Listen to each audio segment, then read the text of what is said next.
It is mercy to be emptied of your pride and brought to poverty of spirit.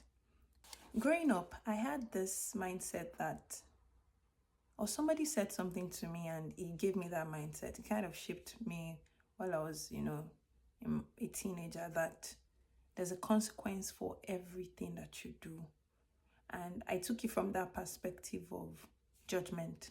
So every action you take, especially in the negative, there's going to be judgment for it. And while that can be true on one hand, it's kind of shaped my mindset in such a way that I didn't understand the concept of mercy. And I just knew that if you do this, you're going to get this result. If you do this, you're going to get this result. So that's probably helped me to shape my journey in such a way that there were some decisions I didn't even think about. If the opportunity came to my way, I shoved it aside because I'm like, no, I'm not doing that. I don't want that. But while growing in my walk with God, and I began to understand mercy, I began to understand the mercy of God. And God specifically taught me, and because I was asking myself, where did this whole judgment concept, where did it come from?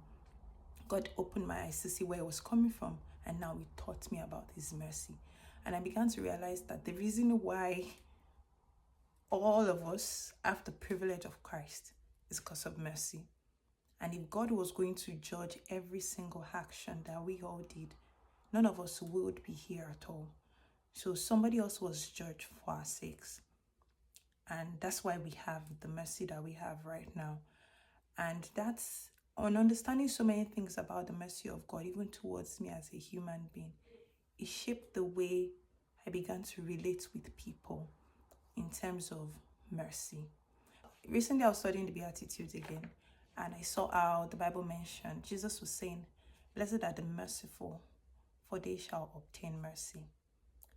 And what God had taught me in the past and the things I keep learning in my journey with God as I walk with God, it just came up again in my heart.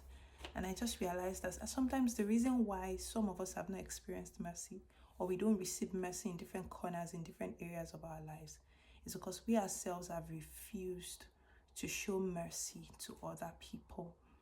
And we especially for believers, sometimes we forget that we were once forgiven.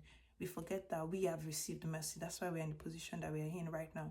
So a lot of times, if we're not careful, we end up condemning other people so much, putting them down so much, forgetting that the reason why you know the light, the reason why you see things from a different perspective is because you have received mercy.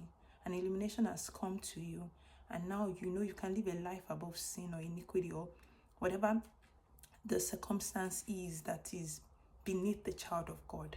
It is mercy to be emptied of your pride and brought to poverty of spirit. It is mercy to be brought to mourning over your spiritual condition. It is mercy to receive grace and meekness and become gentle and exhibit the fruit of the Spirit. It is mercy to be made hungry and thirsty after righteousness. All these things I've listed were the Beatitudes that came before. Blessed are the merciful, for they shall obtain mercy. So it's because you have obtained mercy that you can show mercy to other people. So as a believer, when you look at people and all you see is just some people who are just going to hell, and that does not grieve your heart, and there's just an excitement that anyway they are going to hell, anyway they are going to perish, it shows that there's something wrong with your concept of mercy. It shows that you are forgetting that the reason why you can call God Father is because you have received mercy.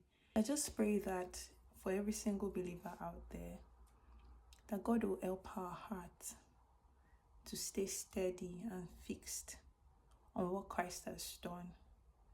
And we'll begin to see people in the way Jesus sees them, with the compassion that He has in their heart, in His heart for them.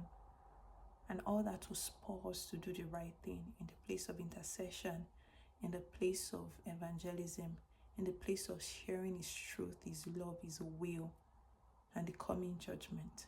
God bless you. See you in the next one. Bye.